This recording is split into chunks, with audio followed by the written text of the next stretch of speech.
Salmo Kapitulo 8. Ang himaya sa Dios ug ang bili sa tawo.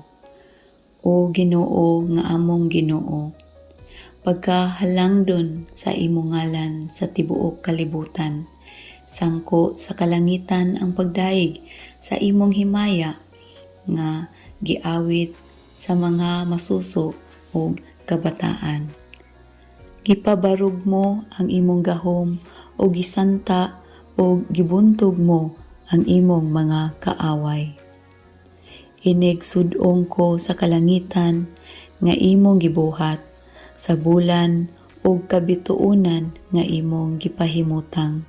Makapangutana ako sa akong kaugalingon, unsa ba ang tao nga gihatagan mo man siya bili, ug nganong imo man siyang amumahon nga tao raman siya? Apan gibuhat mo siya nga ubos lag dyutay kanimo, ug gipurong-purungan mo sa himaya ug kadungganan.